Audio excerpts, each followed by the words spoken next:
Salam alaikum, Azul Fillaoun, bonsoir. Ce régime nous aura beaucoup appris. Une leçon qui dure depuis 1962, année après année, jour après jour, une tragédie après l'autre, une dévastation après l'autre, sans aucun répit. Il nous a immergés dans les plus sombres tréfonds de l'humain.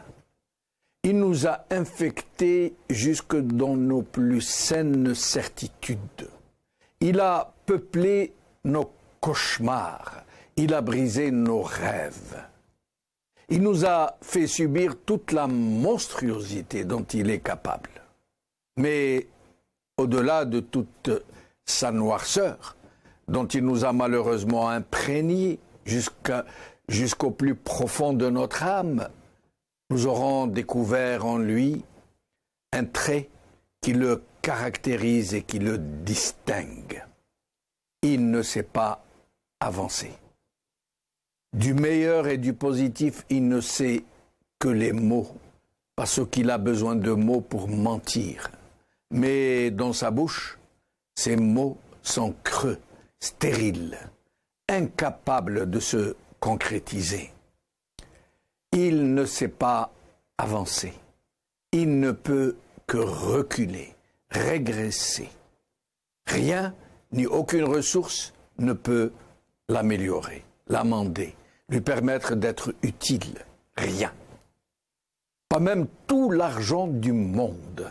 Et si cela pouvait se produire, si une manne financière pouvait lui tomber dans le giron sans qu'il ne bouge le petit doigt, comme nous l'avons vu par ailleurs durant les décennies de Bouteflika, alors cela ne lui permettra que de reculer davantage, de reculer plus vite, de faire encore plus de mal, de se répandre en pestilence. Parce que ce n'est pas dans sa nature de faire le bien, parce que le bien lui est antinomique. N'est-ce pas ce que nous observons ces derniers temps dans son attitude, dans ce qu'il commet tous les jours, de turpitude, de crimes, de violation du droit, de mensonges, de populisme, de honteuse propagande? Même dans la pratique du mal et de la subversion, il ne parvient pas à se parfaire, à se renouveler, puisqu'il en est arrivé à rappeler ses anciens hommes de main, ceux des années tragiques que nous pensions à jamais relégués dans les plis de l'oubli, ces généraux et ces colonels qui ont fait couler des fleuves de sang, qui ont enlevé des milliers d'innocents, qui ont torturé, violé, assassiné, ces monstres aux gueules béantes qui ont dévoré tant de vies. Ils ont pourtant été amnistiés par des lois scélérates qu'on nous a affirmé être un référendum, une charte nationale. Ils s'étaient installés ailleurs, dans des résidences de luxe, en Espagne et dans d'autres pays qui leur ont ouvert les bras, tout criminels qu'ils étaient.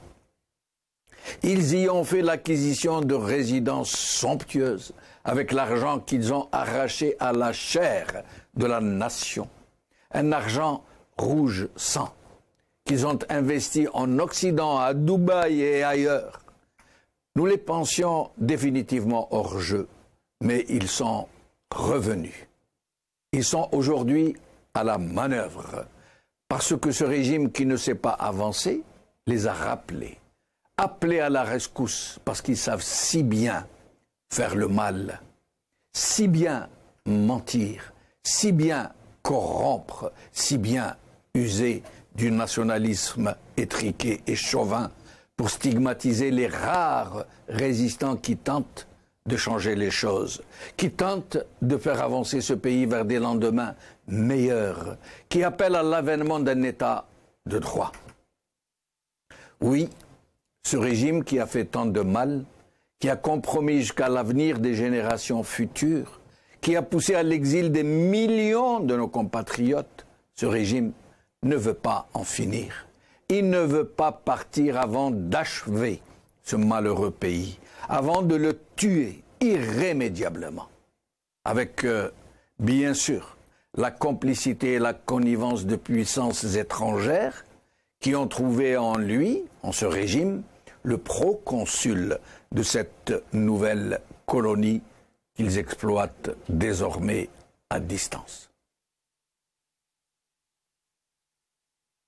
نقولوا لهم يوم أول نوفمبر أننا دسترنا بيان أول نوفمبر لأول مرة منذ الاستقلال، واللي ما عجبوش الحال يبدل البلاد، واللي ما عجبوش الحال يبدل البلاد، واللي ما عجبوش الحال يبدل البلاد، واللي ما عجبوش الحال يبدل البلاد.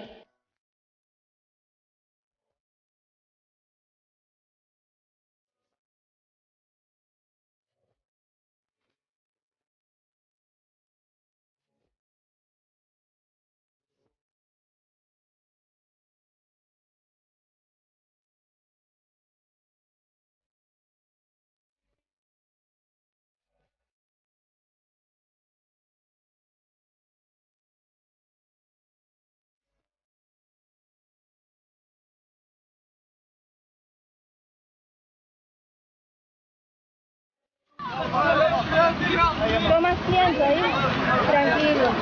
Agua, agua.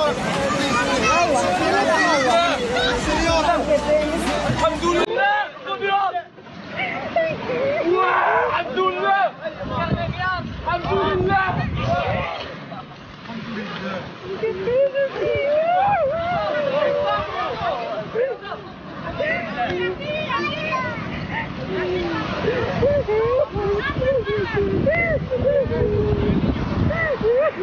واللي ما عجبوش الحال يبدل البلاد، واللي ما عجبوش الحال يبدل البلاد، واللي ما عجبوش الحال يبدل البلاد، واللي ما عجبوش الحال يبدل البلاد.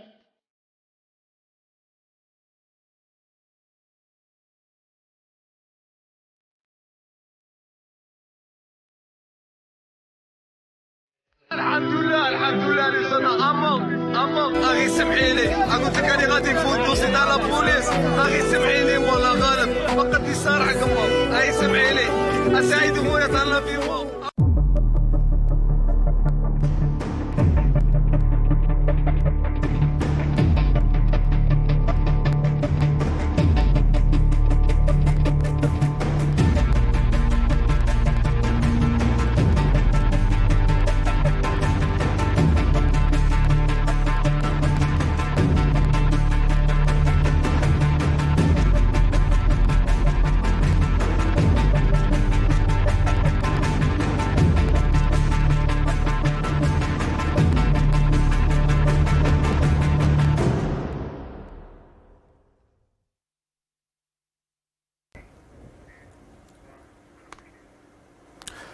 Algérie, subversion pédagogique. C'est le titre de notre émission d'aujourd'hui. Et pour en parler, nous aurons, comme chaque lundi, Brahim Younsi, ancien cadre du MDA, analyste politique. Idir Ounourren, analyste politique. Karim Naïtou Slimane, analyste politique. Je tiens d'abord à m'excuser pour ce retard que nous venons de prendre. C'est indépendant de notre volonté, mais cette émission ne sera plus comme à l'accoutumée d'1h20, mais de 52 minutes seulement. Alors, Brahim Younsi, merci d'être avec nous. Bonsoir Jamal, merci pour cette invitation de nouveau. Bonsoir aux téléspectateurs et bonsoir à mes amis Idir et Karim. Merci. Alors, nous allons d'abord voir quelques images de la déportation, si on peut l'appeler ainsi, de Mohamed Ben Halima. Regardons.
Brahim Younsi, commentaire. C'est lamentable. Il n'y a pas d'autre mot pour moi, c'est lamentable parce que cet homme était inoffensif. Le ligoter comme il a été ligoté, c'est indigne. C'est porter atteinte à sa dignité, porter atteinte à sa personnalité. Il aurait pu tout simplement, même s'il avait des menottes, les cacher. Et puis il était inoffensif. Il ne pouvait faire de mal à personne, il était entouré de beaucoup de policiers, il aurait pu descendre la passerelle sans même être lié. C'est quand même malheureux que... Mais c'est une punition, c'est un châtiment alors qu'il est présumé innocent selon le droit algérien, hein, selon leur propre loi. Toute personne dont la culpabilité n'a pas été établie par la justice est présumé innocent. Alors pourquoi l'exhiber ainsi? Est-ce pour faire peur? Est-ce pour terroriser? Oui, c'est tout simplement effectivement pour terroriser et pour dire à tous ceux qui s'opposent à ce régime et singulièrement à ceux qui sont à l'extérieur que voilà le sort qui leur serait réservé s'ils par malheur, ils tombaient entre leurs mains. Très bien. Alors, restez avec nous. Idir Ounoren, merci d'avoir accepté notre invitation. Idir, commentaire à chaud, d'abord. Un commentaire à chaud.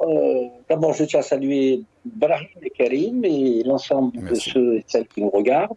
Je profite de ça pour saluer mon ami Mounis B. Malherbe, qui, après des dizaines d'années d'errance, a enfin trouvé son port d'attache. Je lui souhaite bon vent. Alors, pour M. Benhlima, je suis un peu en désaccord avec Brahim pour la bonne et unique raison, c'est qu'il ne faut pas l'oublier, c'est que M. Benhlima, le jeune Benhlima, qui ne méritait pas ce traitement par ailleurs, est déserteur d'un corps constitué. Donc, fatalement, il se met sous le coup de la loi. Il est évident que à la base, je fus militant politique et là, je suis militant des droits de l'homme, que cette situation, la situation de M. Benhlima, comme de tous ceux qui sont victimes d'injustice et qui sont victimes de violations de leurs droits constitutionnels, m'interpelle. Par contre, cette exhibition, il y a eu des précédents. Il y a eu l'exhibition de M. Yahya, ex-premier ministre, à l'enterrement de son défunt frère. Il y a eu l'arrivée de M. Outrado, l'ancien PDG de Sonatrach, dans les conditions que tout le monde a vu ligoter, menotter. Évidemment, ces pratiques-là sont à condamner, d'autant, comme a dit Brahim, il n'était pas si violent ou si virulent que ça. Il y a des questions qui se posent derrière. À travers ces propos, je crois qu'on aura l'occasion d'en parler. Oui, en effet. Karim Naïtou Slimane, analyste politique, merci d'être avec nous, Karim.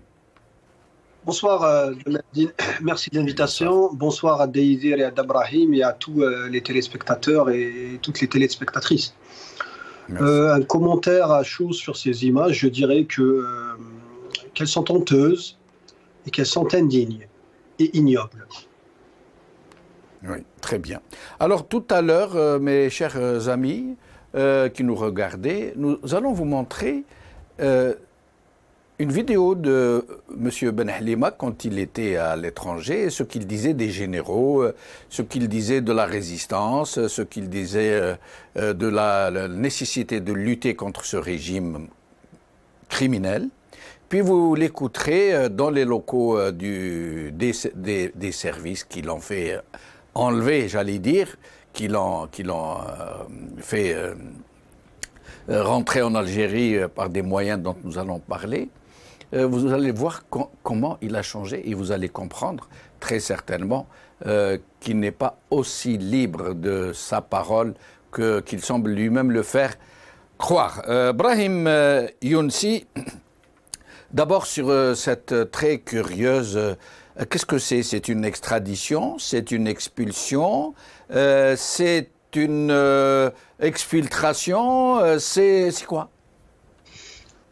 On n'exfiltre pas quelqu'un qui s'est déclaré comme opposant politique, et d'autant plus qu'il a déserté, comme l'a dit mon ami Idir, mais ce n'est pas une raison de le traiter de la manière dont il a été traité.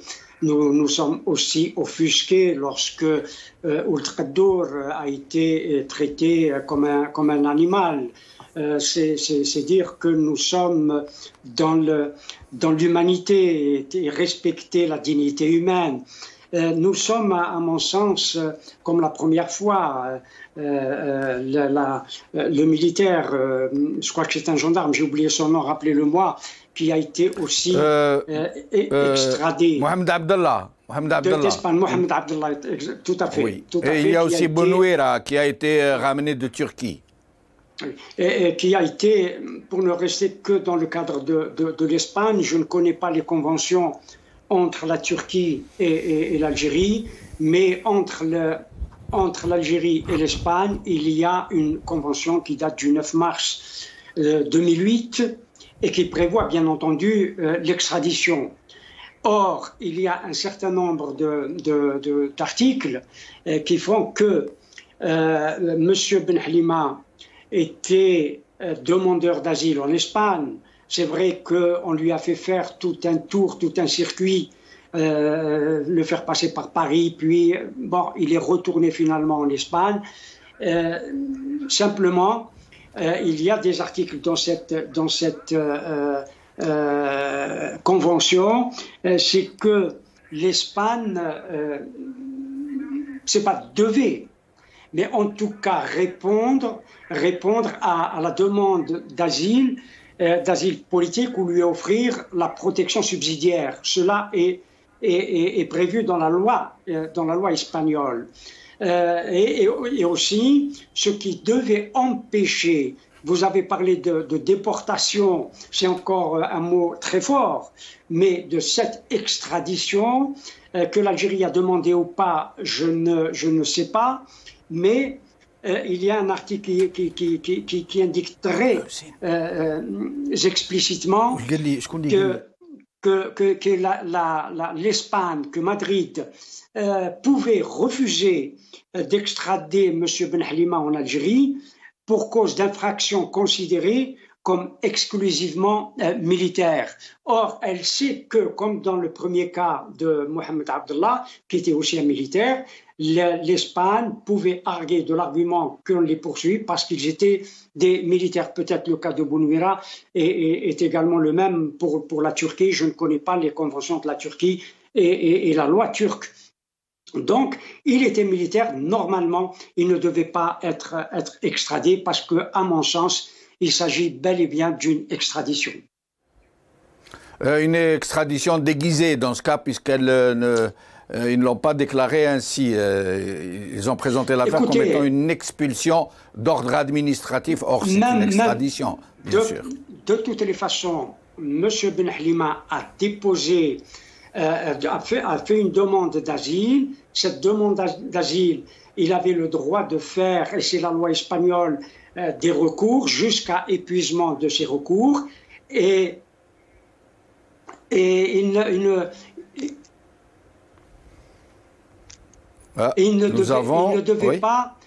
devait pas être renvoyé en Algérie parce qu'il devait avoir la possibilité de choisir sa destination. Or, on ne lui a fait aucun choix, on ne lui a permis aucun choix, on ne lui a fait aucun cadeau et on l'a immédiatement renvoyé à l'Algérie. Le mot même d'extrader, cela veut dire tout simplement livrer. Et quelquefois, on livre quelqu'un sans que celui qui l'accueille, entre guillemets, le demande. Bien sûr qu'une extradition demande une demande d'extradition, mais le terme extrader veut dire tout simplement livrer ou remettre à quelqu'un. Très bien. Idir Wunnoren, sur cette question. Un problème de sémantique. L'extradition, par excellence, est une procédure judiciaire. Or, M. Ben Halima et même M. Mohamed Abdallah ont été victimes d'une procédure d'expulsion. Pas d'expulsion, d'une reconduite à la frontière. Bon, prétextant évidemment qu'un danger pouvait arriver suite à ces agissements qui posaient un problème pour la sécurité nationale espagnole. Par contre, cette reconduite aux frontières relève du ministère de l'Intérieur. C'est une reconduite, c'est un arrêté ou un décret, je ne suis pas technicien du droit, administratif. Maintenant, quelle a été l'attitude des avocats pour essayer d'entamer les recours en temps et en heure, je n'en sais rien. Par contre, on peut s'interroger sur la célérité de la procédure. Là, ça nous pose un problème. Et de second plan, comment a-t-il pu, je pense à sa jeunesse, à sa peut-être crédulité, à sa naïveté, comment a-t-il pu accepter de voyager avec un faux passeport, avec de faux documents de voyage? Comment a-t-il pu être conseillé pour aller jusqu'au Portugal et se faire arrêter parce que c'est ce qui est arrivé? C'est toutes ces questions qu'il y a derrière. Cependant, il faut absolument condamner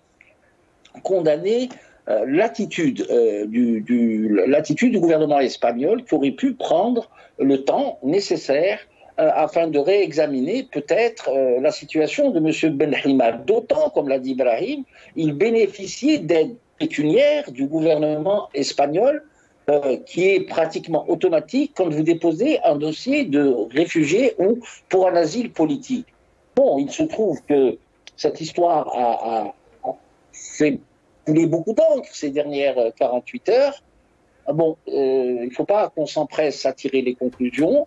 Il faudrait peut-être, on attend que les gens incriminés dans les fameuses déclarations de monsieur donc Ben Halima aborder ces questions de manière sage, de manière apaisée, essayer de comprendre qu'est-ce qui a motivé à la fois le gouvernement espagnol et les gens qui étaient censés l'aider pour arriver vers cette situation qui finalement pose problème à M. Ben Halima et à M. Ben Halima et M. Mohamed Abdallah. Je tiens à vous rappeler lors d'une émission avec vous, avec Mme Keshoud, je lui avais posé la question pour Mohamed Abdallah. Elle m'a dit que c'était un arrêté de reconduite à la frontière et que ce n'était pas une extradition.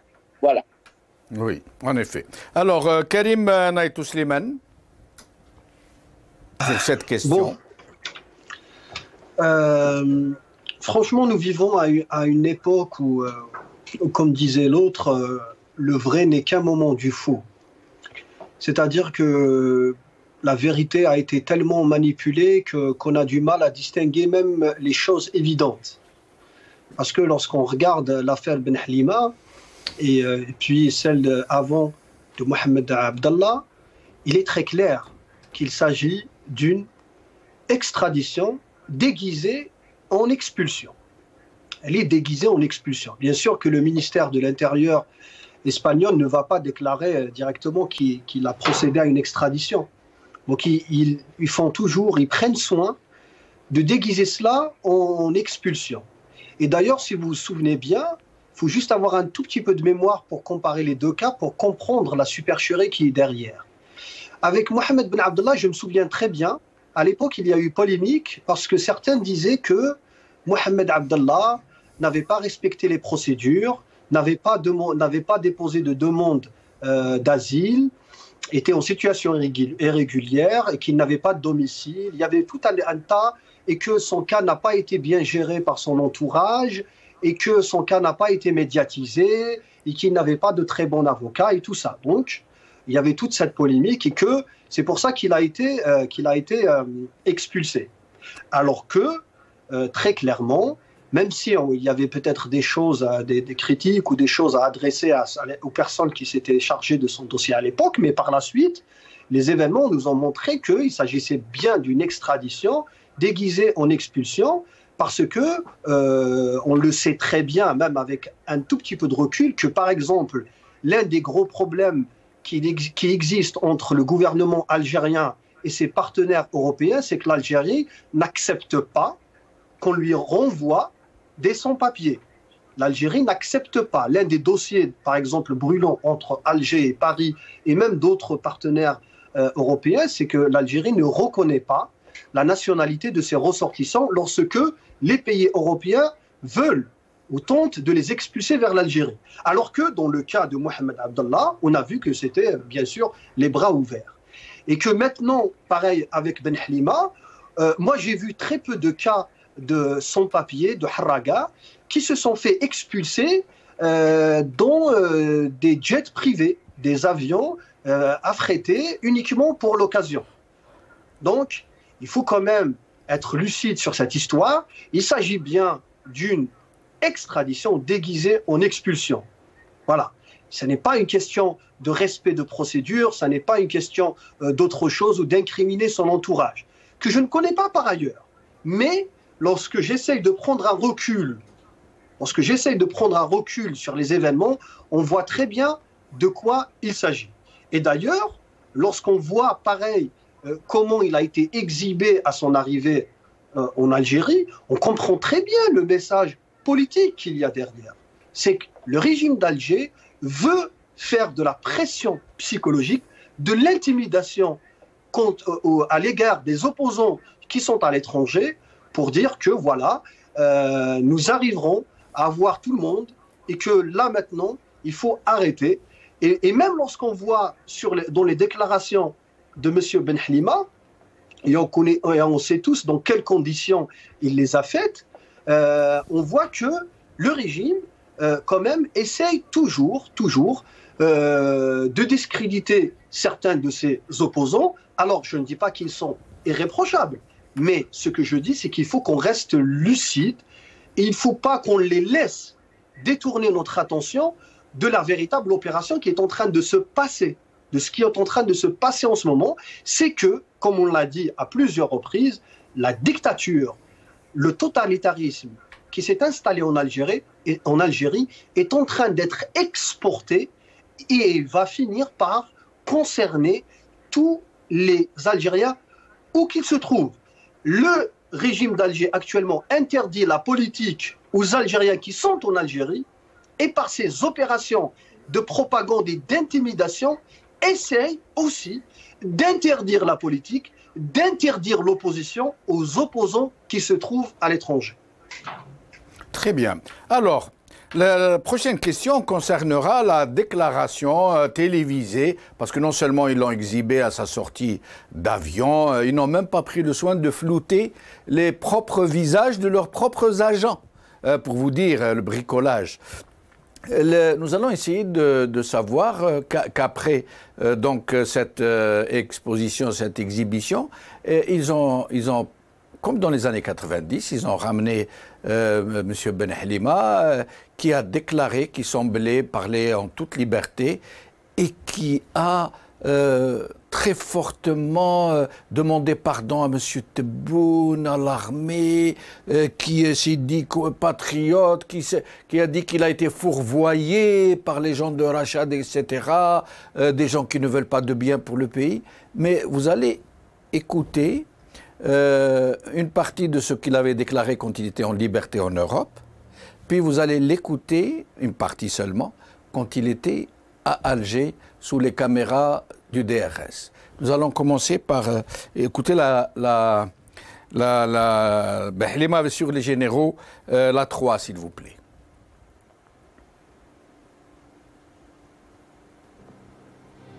لأنهم ببساطة جبناء لأن الجبان هو من يعتمد على قتلة لإدارة الجزائر.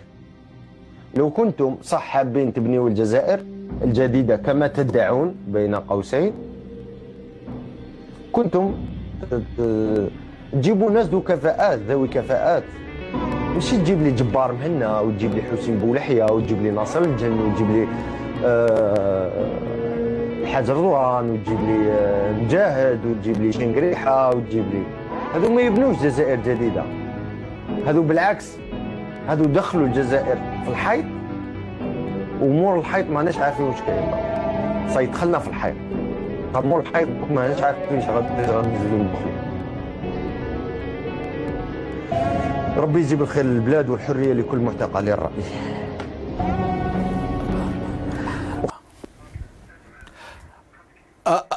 Alors, maintenant, nous allons d'abord écouter ce qu'il a prévenu. Là, il nous a dit tout simplement, si jamais un jour je suis attrapé et que vous allez l'écouter, je n'en dis pas plus. Écoutez-le, ce qu'il a dit avant d'avoir été évacué sur l'Algérie. Évacué, c'est un terme bien gentil pour ce qui concerne cette opération d'envergure. Écoutez, M.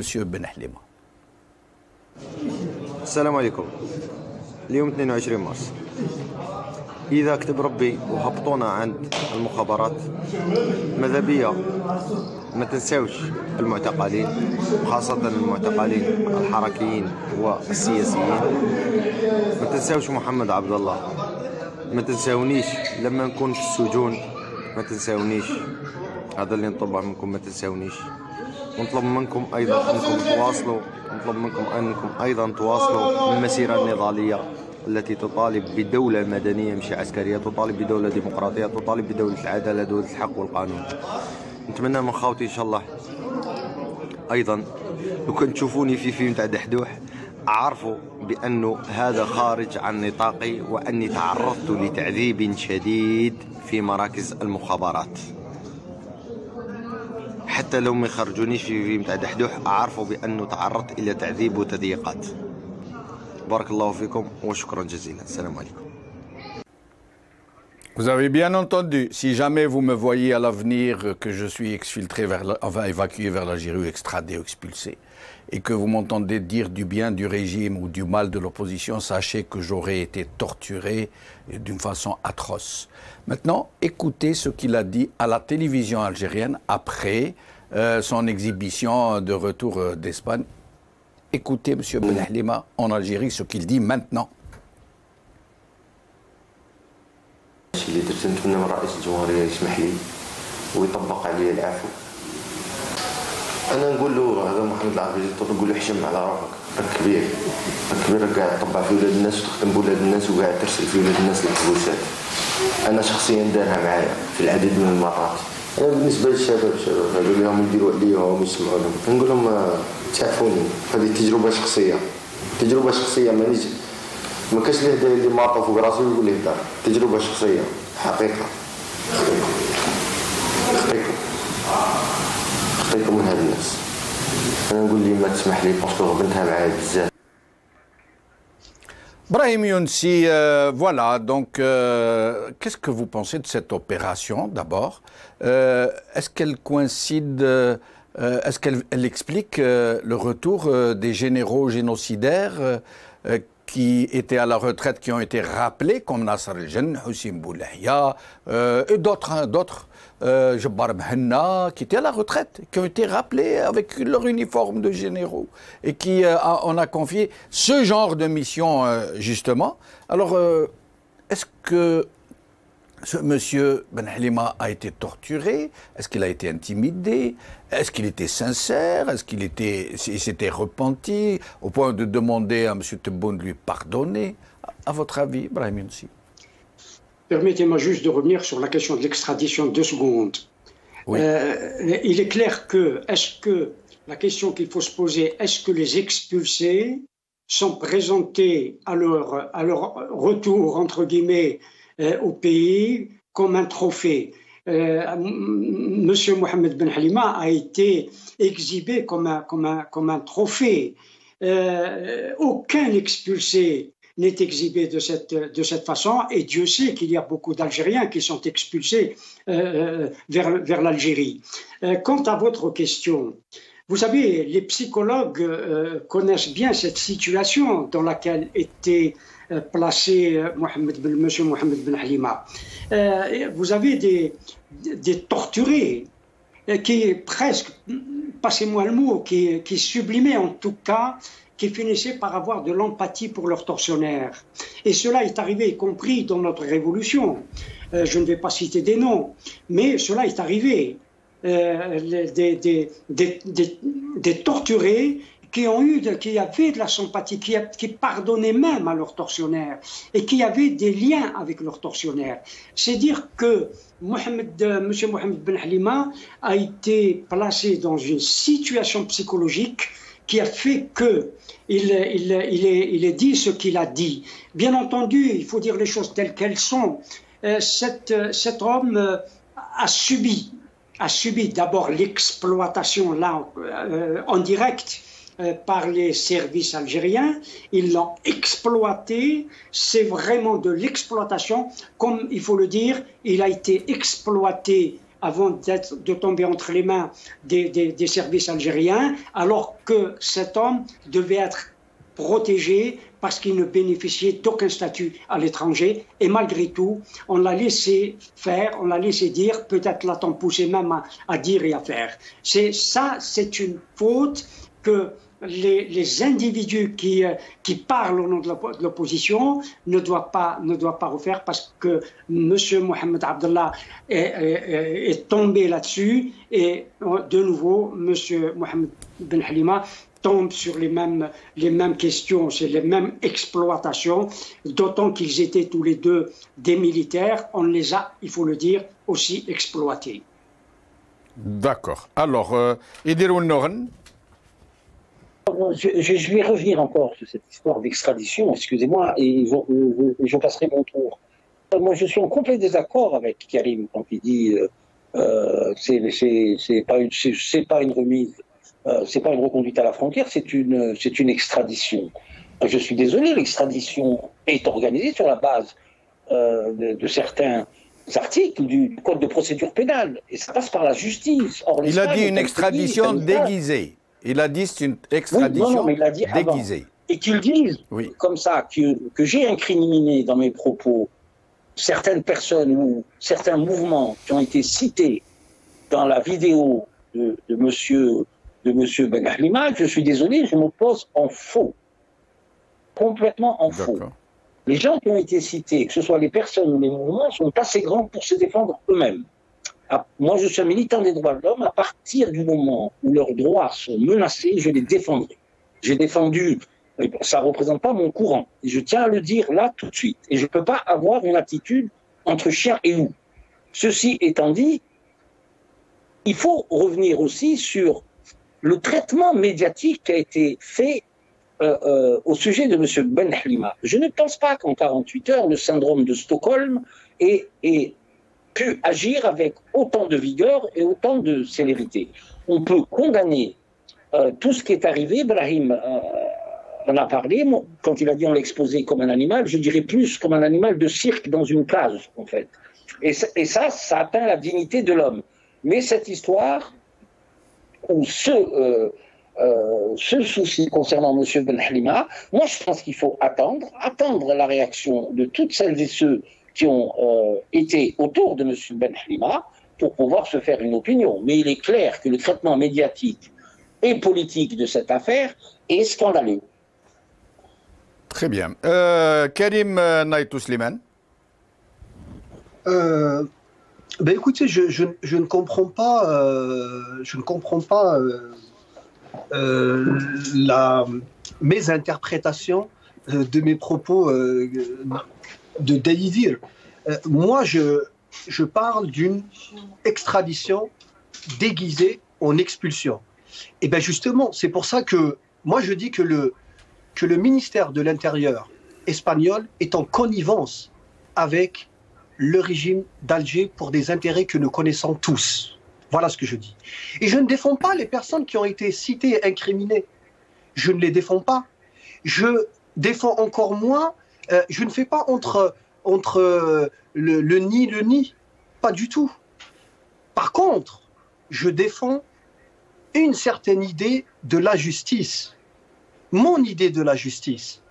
Moi, je m'oppose complètement à la fois au traitement médiatique, mais même sur le fond même du dossier, sur le fond de cette affaire. Parce que lorsqu'on parle, par exemple, d'exploitation et de crédulité, je suis désolé, M. Ben Halima a quand même plus de 30 ans, à 32, 33 ans. Donc, lorsque quelqu'un s'engage en politique s'engage dans la vie publique de cette manière, le minimum, c'est de respecter son engagement. Après qu'il ait reculé sur ses engagements, ça se comprend très facilement par rapport à la situation dans laquelle il se trouve.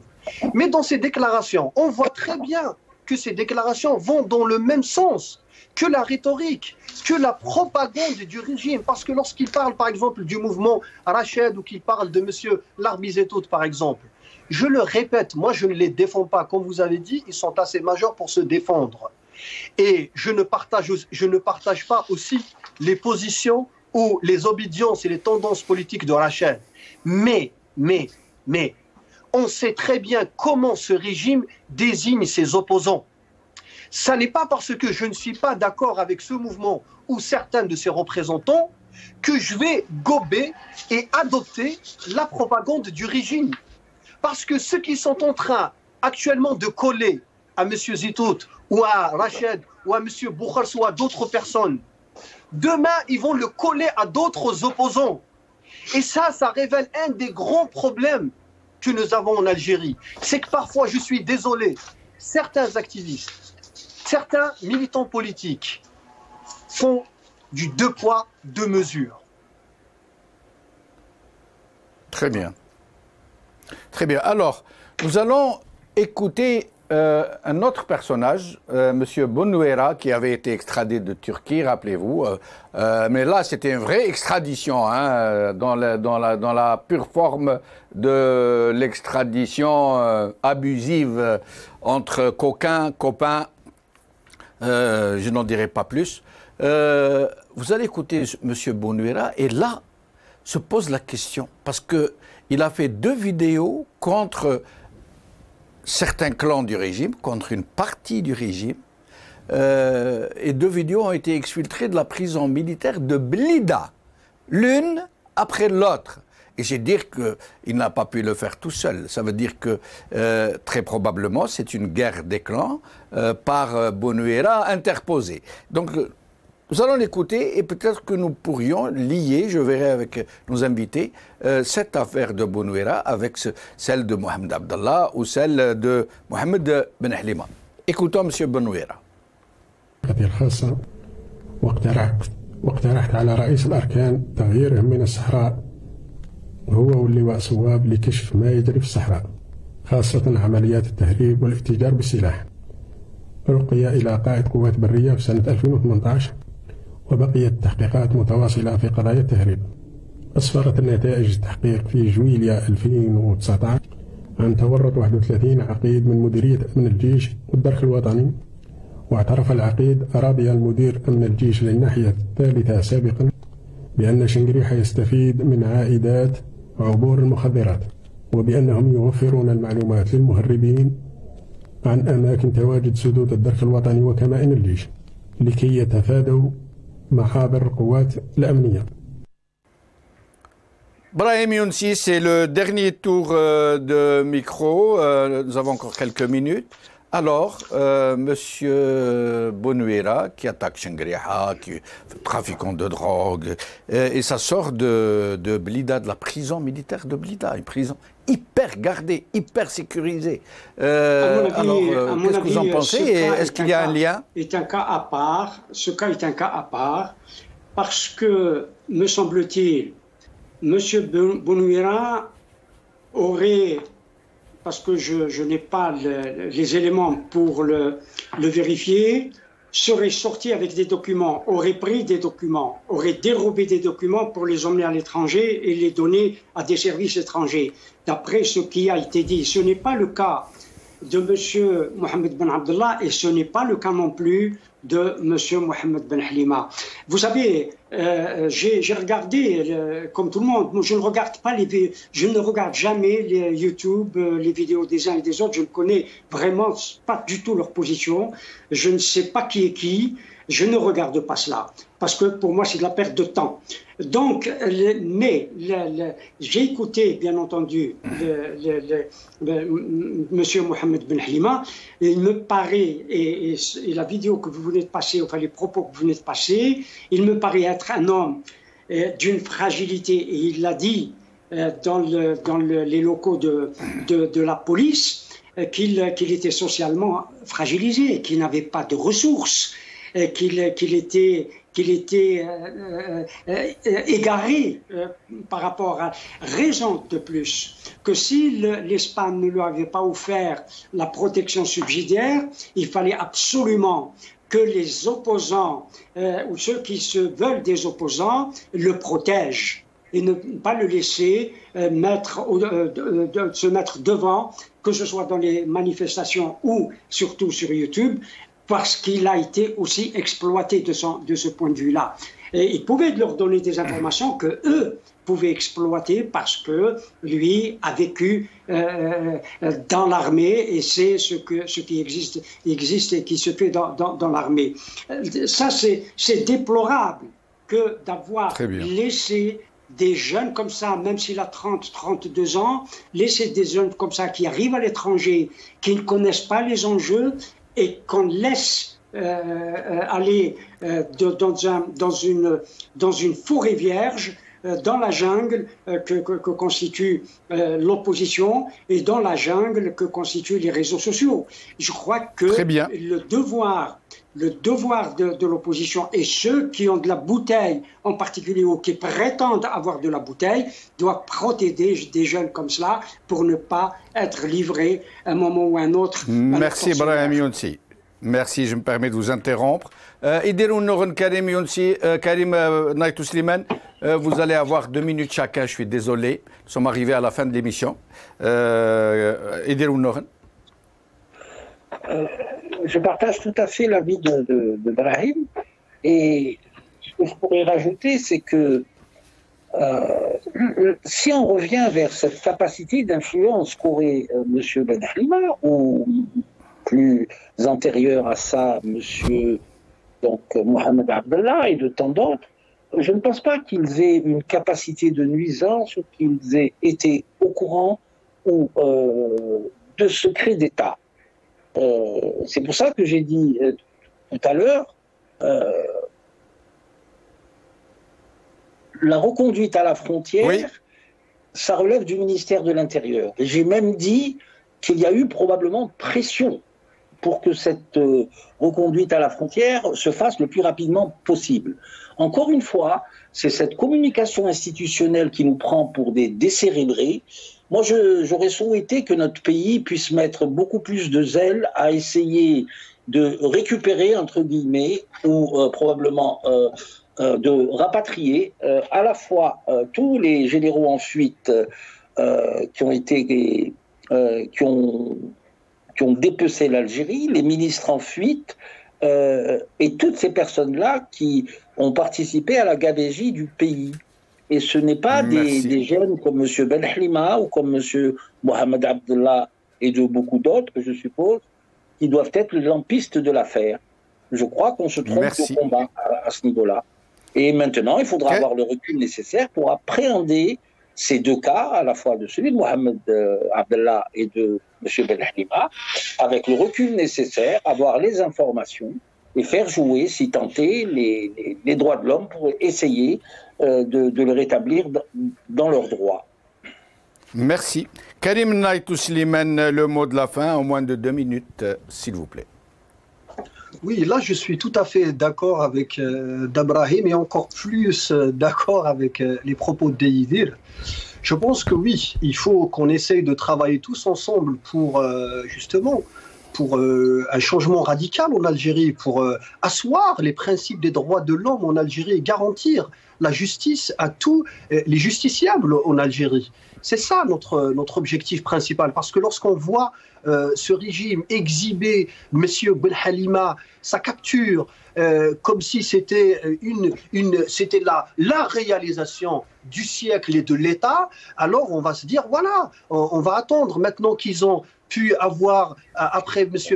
Abdallah, maintenant Benhlima, maintenant les problèmes des Algériens vont être résolus. C'est bon. Donc il n'y aura plus de chômage, il n'y aura plus de problèmes économiques, il n'y aura plus de problèmes de santé. Tout va être rétabli en Algérie parce que l'État puissant, comme ils disent, a pu récupérer un déserteur. Voilà. Donc nous, on doit soit s'aligner sur le discours, la propagande de ce régime, ou sinon garder le regard rivé sur l'essentiel, c'est qu'en Algérie maintenant, il n'y a pas de justice, il n'y a pas de droit de l'homme, il n'y a pas de droit du citoyen, et c'est notre devoir de poursuivre notre engagement pour l'avènement d'un État démocratique et un État de droit en Algérie.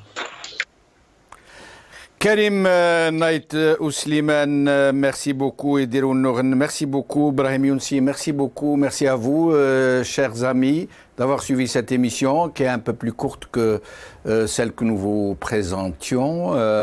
Elle n'est plus que de 52 minutes. Nous essaierons de nous adapter à ce nouveau format. Avec nos invités, les interventions seront un peu plus courtes, un peu plus dynamiques. En tout cas, merci de nous avoir suivis. Bqaw ala khair, bislama.